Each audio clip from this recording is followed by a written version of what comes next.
नमस्कार, शाम के 6 बज गए हैं। एबीपी न्यूज पर हाजिर हूं मैं रोमाना इसार खान और बुलेटिन की शुरुआत पड़ोसी देश पाकिस्तान से आ रही बड़ी सियासी खबर के साथ। पाकिस्तान में प्रधानमंत्री वहां के इमरान खान, उन्हीं की कुर्सी खतरे में है। पाकिस्तान की संसद में इमरान खान के खिलाफ अविश्वास प्रस्ताव पेश कर दिया गया है। अविश्वास प्रस्ताव पर वोटिंग के लिए पाकिस्तान नेशनल असेंबली ने इजाजत दे दी है। 31 मार्च को शाम 4 बजे अब बहस होगी, यानी 3 दिन बाद ये संकेत मिल सकते हैं कि इमरान खान की सरकार रहेगी या जाएगी। आज अविश्वास प्रस्ताव पेश होने के बाद सदन स्थगित कर दिया गया 3 दिन के लिए। 31 मार्च को अब एक बार फिर से जब सदन बैठेगा तो फिर चर्चा और वोटिंग। अभी कार्रवाई जारी है और इससे काबिल ओपोजिशन लीडर शहबाज शरीफ की जानिब से तहरीक पेश की गई है, जिस पर रायशुमारी की जा रही है। इस वक्त गिनती का अमल जारी है। मनासिर पाकिस्तान टेलीविजन न्यूज की स्क्रीन। और आइए सीधे आपको लेकर चलेंगे इस्लामाबाद से। हमारे सहयोगी एबीपी न्यूज संवाददाता हमजा अमीर इस वक्त हमारे साथ मौजूद हैं। सबसे पहले तो हमजा ये बताइए कि प्रस्ताव पेश होने के बाद ये जो स्थगित कर दिया गया है संसद, इसकी वजह क्या है? और जो कहा जा रहा है कि नियम ये कहता है पाकिस्तान में अविश्वास प्रस्ताव पेश होने के बाद 7 दिन के भीतर वोटिंग होना जरूरी, तो क्या ये 3 दिन का वक्त भी उसमें गिना जाएगा? जी बिल्कुल, क्योंकि आज ऑपोजिशन लीडर की तरफ से जो है नो कॉन्फिडेंस मोशन टेबल की गई है, तो उसके बाद से अब दिन की काउंटिंग शुरू हो गई है। और रूल जो है पार्लियामेंट के वो ये कहते हैं कि कम से कम 3 दिन में या फिर मैक्सिमम 7 दिन में, ज़्यादा से ज़्यादा 7 दिन के अंदर इसके ऊपर वोटिंग होनी है। तो इसलिए स्पीकर ने आज जो शहबाज शरीफ ने टेबल किया उसको एक्सेप्ट किया है, यानी कि अब इसके ऊपर डिबेट शुरू की जाएगी। और अगला सेशन जो उन्होंने 31 मार्च का रखा है उसमें इस मामले को दोबारा टेकअप किया जाएगा। तो ये दिन अब गिनने शुरू हो गए हैं। 31 तारीख को 3 दिन हो जाएंगे, उसके बाद गवर्नमेंट के पास सिर्फ 4 दिन और रह जाएंगे, जिससे पहले उन्होंने इसके ऊपर बहस पूरी करने के बाद वोटिंग भी करवानी है। एक्सपर्ट्स ये मानकर चल रहे हैं कि कहीं ना कहीं ये जिस तरीके से स्थगन किया गया है ये डीलेइंग टैक्टिक्स हैं इमरान खान सरकार की तरफ से, कि किसी तरीके से वो जो नंबर गेम में पिछड़ रहे हैं इस वक्त इमरान, उसे जादुई आंकड़े को 172 वाले नंबर को हासिल कर लिया जाए। तो 3 दिन में क्या कुछ करिश्मा कर सकते हैं इमरान खान? देखिए, इस वक्त जो है गवर्नमेंट की कोशिश पूरी यही है कि जिस भी तरीके से ये मामला जितना डिले हो सके उतना डिले किया जाए।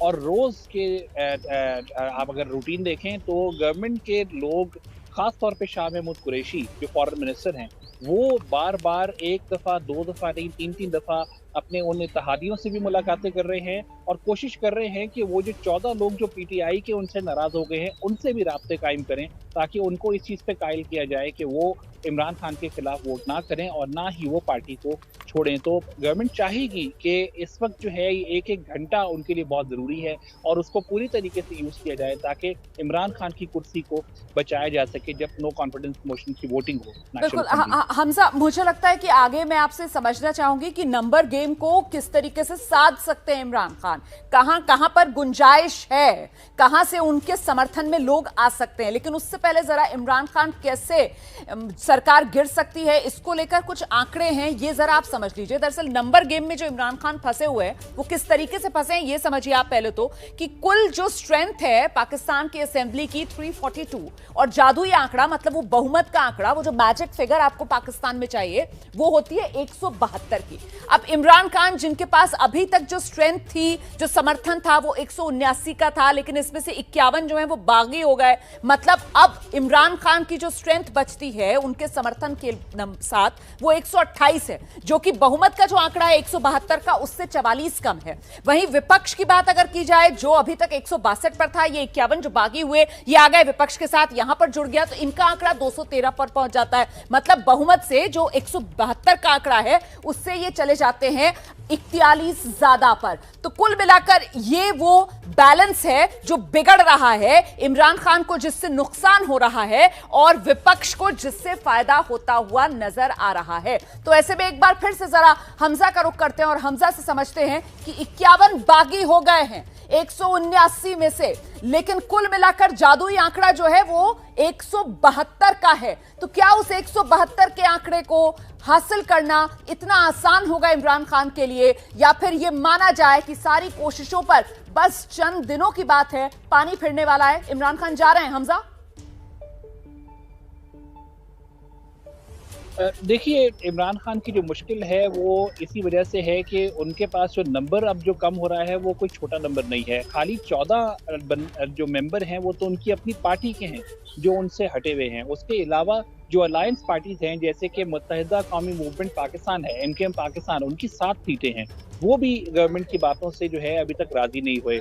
उसके अलावा पाकिस्तान मुस्लिम लीग कायद ग्रुप यानी कि PMLQ, उनकी भी अच्छी खासी सीटें हैं। और साथ साथ ही जहांगीर तरीन ग्रुप है। जहांगीर तरीन वो हैं जिनके बारे में कहा जाता है कि इमरान खान को प्राइम मिनिस्टर बनाने के लिए वो थे जिनके आवाज के ऊपर और जिनकी मीटिंग्स की वजह से जो है लोग इमरान खान की तरफ आए। और वो एक अच्छा खासा बड़ा नंबर है जिनका कहा जाता है कि तकरीबन 30 से ज्यादा लोग हैं जो इमरान खान के लिए वो लेके आए थे। तो अगर इन तीनों को ये ना मना पाए तो इमरान खान के लिए बचना बहुत ही मुश्किल है। और दिन बहुत कम है। कहा यह जा रहा है कि अब बहुत देर हो गई है, ये जो आजकल राब्ते हो रहे हैं ये बहुत पहले से शुरू हो जाने चाहिए थे, लेकिन उस वक्त शायद गवर्नमेंट बहुत कॉन्फिडेंट थी या फिर इग्नोरेंट थी। और अब जाके जब ये स्थानीय स्तर के ऊपर आने लगा है तो अब जाके उनको एहसास हो रहा है कि शायद उनको राब्ते करके अब बनाने की कोशिश करनी चाहिए, जो कि फिलहाल किसी कारआमद नहीं साबित हो रही हूँ। बिल्कुल, क्रिकेट हो या पॉलिटिक्स, टाइमिंग बहुत महत्वपूर्ण हो जाती है और इस बार उसी टाइमिंग की वजह से मात खाते हुए यहां पर नजर आ रहे हैं इमरान खान। और माना यही जा रहा है कि बतौर प्रधानमंत्री पाकिस्तान के इमरान खान की इनिंग ओवर होने ही वाली है। उत्तर प्रदेश में एक तरफ योगी सरकार 2.0 वापस आई है सत्ता में और साथ ही उत्तर प्रदेश में लौट आया है बुलडोजर राज। बुलडोजर राज सिर्फ यूपी में नहीं बल्कि मध्य प्रदेश के रास्ते, अब वैसे तो छत्तीसगढ़ में भी पहुंच गया है, लेकिन उत्तर प्रदेश में योगी सरकार का जो बुलडोजर है सबसे ज्यादा वो सुर्खियों में आ गया है। और इसकी जो ताजी वजह है वो ये है कि उत्तर प्रदेश में ये बुलडोजर अब की बार चला है बाहुबली अतीक अहमद के खिलाफ।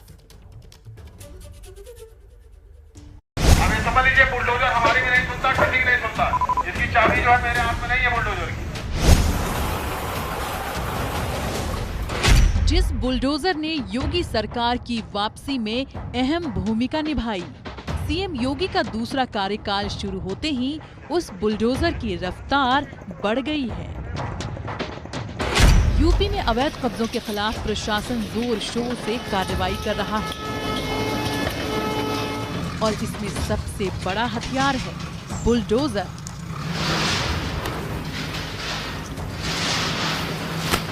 प्रदेश के मुख्यमंत्री योगी आदित्यनाथ दूसरी बार कार्यभार ग्रहण करने के बाद एक बार फिर से एक्शन में आ गए हैं। उनका बुलडोजर एक बार फिर से चलने लगा है और संगम नगरी प्रयागराज में आज इस अभियान की शुरुआत हुई है पूर्व बाहुबली सांसद अतीक अहमद के पुश्तैनी घर से।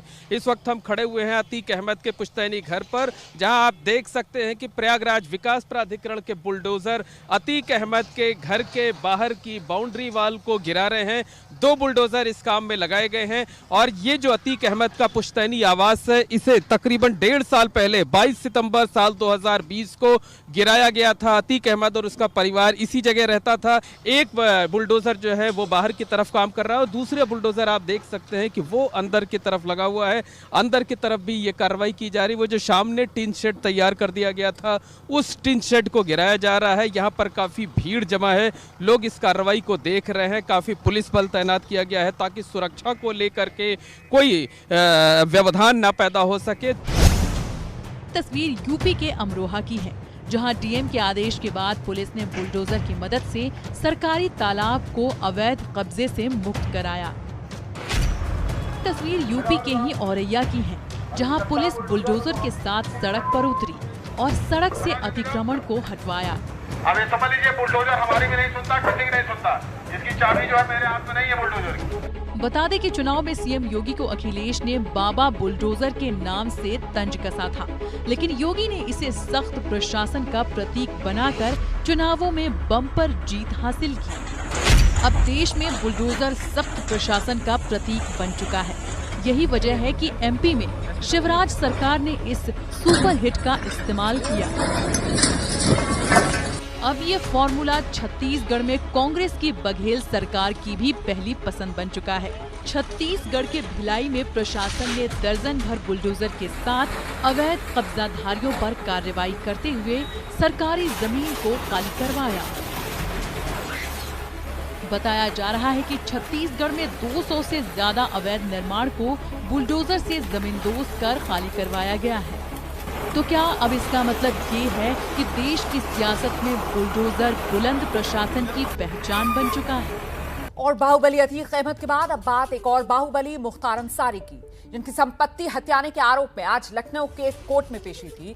लेकिन खबरों में छाई रही वो गाड़ी जो बांदा जेल से लखनऊ के रास्ते में खराब हो गई थी। गाड़ी खराब होने के बाद विपक्ष ने मुख्तार अंसारी की सुरक्षा को लेकर सरकार की मंशा पर ही सवाल खड़े कर दिए।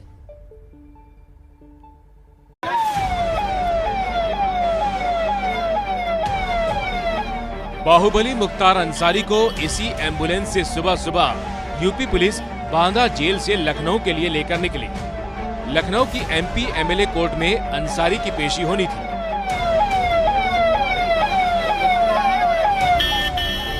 तस्वीरों में आप देख सकते हैं एम्बुलेंस के पीछे एक वज्र वाहन भी तेजी से दौड़ रहा है, जिसमें मुख्तार अंसारी की सुरक्षा के लिए पुलिसकर्मी तैनात हैं।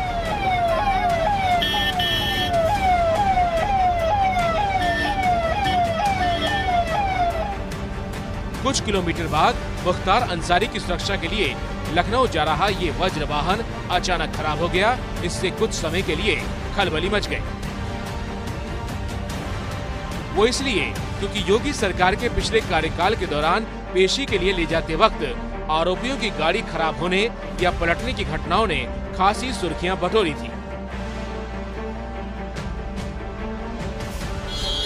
ताजा मामले में वज्र वाहन खराब होने के कुछ देर बाद मुख्तार की एम्बुलेंस के पीछे पुलिस की दूसरी गाड़ी लगा दी गई, जो लखनऊ कोर्ट तक अंसारी के एम्बुलेंस के साथ रही। पर रास्ते में अचानक गाड़ी खराब होने के बाद अंसारी की सुरक्षा को लेकर सवाल उठने लगे। किसी भी व्यक्ति की सुरक्षा राज्य सरकार की जिम्मेदारी है, लेकिन अगर वो जुडिशियल कस्टडी में है तब तो किसी न्यायालय के द्वारा वो अमानत के तौर पर आपके कुछ सौंपा गया है। 4 गुना जिम्मेदारी है उसकी सुरक्षा की। अगर आपका ये कहना है कि हमारी चाक चौबंद कानून व्यवस्था है तो रात को जो वहाँ आना जाना तमाम तरह की बातें हुई तो उससे आशंका लोगों के मन में जगी है कि कहीं कोई घटना न हो जाए। तो स्वाभाविक है कि अगर कोई घटना है तो उसके संबंध में जानकारी सबको देनी चाहिए। मुख्तार अंसारी के बेटे और विधायक अब्बास अंसारी ने भी सुरक्षा को लेकर ट्विटर पर सवाल उठाए। पूर्व विधायक मुख्तार अंसारी की सुरक्षा में बड़ी चूक का कौन जिम्मेदार? गाड़ी का खराब होना साजिश का हिस्सा तो नहीं? कल रात को भी अब्बास अंसारी ने ट्विटर पर अपने पिता की सुरक्षा को लेकर आशंका जाहिर की थी। पूर्व विधायक मुख्तार अंसारी को अभी देर रात बांदा जेल से लखनऊ ले जाने की तैयारी हो रही है। साजिश के तहत मेडिकल कैंसिल करवाकर और फिर आधी रात को बांदा जेल से लखनऊ ले जाने की ये कथित तैयारी बड़ी अनहोनी घटना की आशंका पैदा कर रही है। बाहुबली मुख्तार अंसारी पर 4 राज्यों में 50 से ज्यादा मुकदमे दर्ज हैं। जिस केस में यूपी पुलिस उन्हें आज लखनऊ कोर्ट लेकर पहुंच, वो क्या है समझिए। लखनऊ के जियामाऊ इलाके में फर्जी दस्तावेज के आधार पर मुख्तार अंसारी पर संपत्ति हथियाने और अवैध निर्माण का आरोप है। इस मामले में मुख्तार अंसारी के साथ साथ उनके बेटे उमर अंसारी और अब्बास अंसारी पर भी केस दर्ज है। आईपीसी की धारा 120, 420, 467, 468 और 471 के तहत केस दर्ज है। मुख्तार अंसारी पिछले 17 साल से अलग अलग केस में जेल से अंदर बाहर होता रहा है। फिलहाल 1 साल से वो यूपी की बांदा जेल में बंद है। 2017 में अंसारी ने चुनाव भी जेल से लड़ा था, लेकिन इस बार वो यूपी विधानसभा चुनाव में नहीं उतरा। और देखिए, उत्तर प्रदेश में हाल में चुनाव के दौरान कितना हाई वोल्टेज प्रचार हो रहा था, ये किसी से छिपा नहीं है। और उस चुनावी कैंपेन की सबसे बड़ी जो धुरी बने हुए थे वो सीएम योगी आदित्यनाथ थे एक तरफ, दूसरी तरफ समाजवादी पार्टी के अध्यक्ष अखिलेश यादव थे। और आज दोनों की विधानसभा में एक बेहद ही दिलचस्प अंदाज में जो मुलाकात हुई है वो आपको जरूर देखनी चाहिए। मैं आदित्यनाथ योगी, मैं अखिलेश यादव।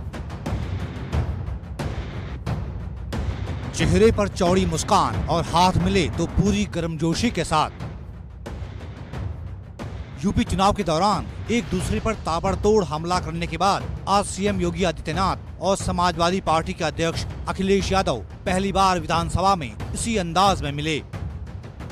ये उस वक्त हुआ जब मुख्यमंत्री योगी आदित्यनाथ ने विधानसभा में सदन के नेता के रूप में और विधायक के तौर पर शपथ ली।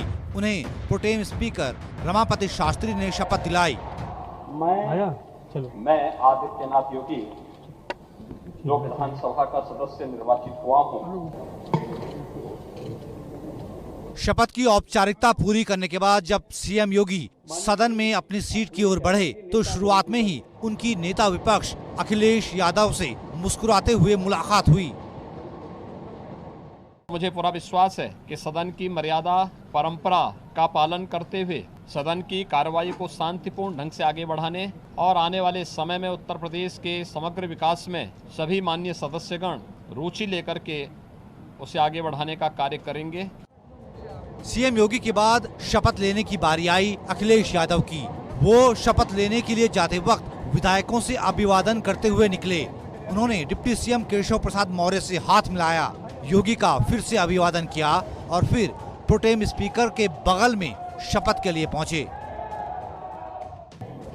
मैं अखिलेश यादव जो विधानसभा का सदस्य निर्वाचित। विधानसभा में समाजवादी पार्टी के सबसे बड़ा विपक्षी दल होने के नाते अखिलेश यादव नेता विरोधी दल बन गए हैं। विधानसभा में उन्हें कमरा अलॉट हो गया है और उनके नाम की तख्ती भी लग गई है। ये नया एक्सपीरियंस नहीं है। मैं विधानसभा में रहा हूँ, केवल बेंच बदल गई है। भूमिका बदल गई केवल बेंच बदल गई है। मैं अभी पक्ष में बैठता था, विपक्ष में बैठूंगा। सरकार की अकाउंटेबिलिटी के लिए विपक्ष काम करेगा और जो विपक्ष की भूमिका है सकारात्मक विपक्ष की भूमिका होगी। प्रोटेम स्पीकर रमापति शास्त्री ने आज एक एक करके सभी विधायकों को शपथ दिलाई। आज यूपी की नई विधानसभा के नए स्पीकर के चुनाव की प्रक्रिया भी शुरू हो गई है। तेलंगाना के मुख्यमंत्री के चंद्रशेखर राव ने आज एक प्राचीन मंदिर के जीर्णोद्धार के अपने ड्रीम प्रोजेक्ट का उद्घाटन किया है। लेकिन ये जो ड्रीम प्रोजेक्ट है उनके पॉलिटिकल ड्रीम की भी दरअसल एक झलक पेश कर रहा है। ऐसा लग रहा है कि के चंद्रशेखर राव केंद्र की राजनीति में अपना दखल बढ़ाने की ओर तेजी से कदम बढ़ा रहे हैं।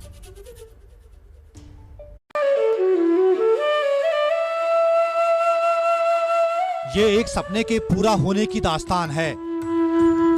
तेलंगाना के एक प्राचीन मंदिर की तस्वीर बदल दी गई है, वो भी 6 साल के भीतर।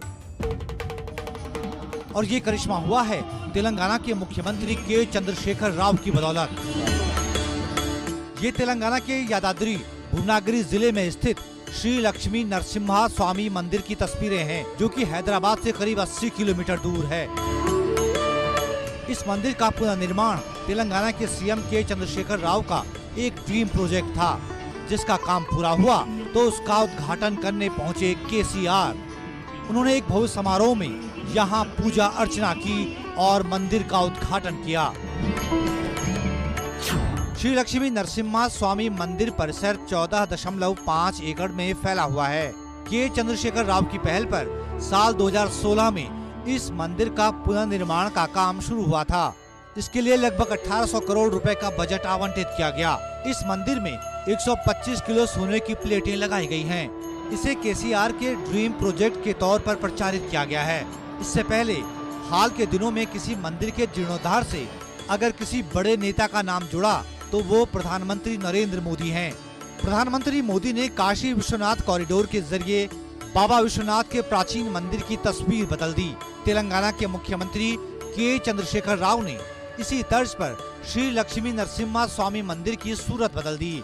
इस प्राचीन मंदिर का पुनर्निर्माण क्या सिर्फ तेलंगाना के मुख्यमंत्री के चंद्रशेखर राव की आस्था से जुड़ा मसला है, या वो इस प्रोजेक्ट के जरिए खुद की भूमिका को विस्तार दे रहे हैं? इसको लेकर कई तरह की अटकलें राजनीतिक हलकों में तैर रही हैं। टीआरएस के मुखिया और तेलंगाना के सीएम के चंद्रशेखर राव राष्ट्रीय स्तर पर विपक्षी दलों को एक करने की मुहिम में जुटे हुए हैं। पिछले महीने चंद्रशेखर राव ने शिवसेना अध्यक्ष उद्धव ठाकरे और एनसीपी प्रमुख शरद पवार से भी मुलाकात की थी। पिछले दिनों उन्होंने राष्ट्रपति चुनाव को लेकर नीतीश कुमार के चेहरे को आगे करने की भी कोशिश की। यही नहीं, पिछले कुछ महीनों से के चंद्रशेखर राव के पीएम मोदी और बीजेपी पर हमलों में तेजी आई है। प्रशांत किशोर का रेट गंवा रहे आप आने से 300 बोल कर उनका इज्जत खराब कर रहे हैं आप। क्या बात है भाई? एक बात आपके फायदे के लिए बोल रहा हूं, it is for your benefit I am telling, and for benefit of all the friends also. Prashant Kishor is my best friend for the last 7-8 years. One must know it. Done.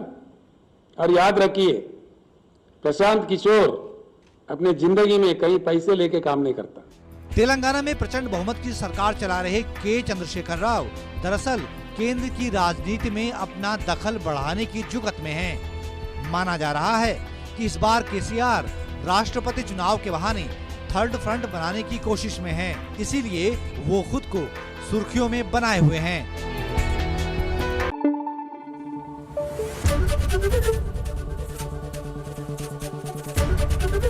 ABP news आपको रखे आगे।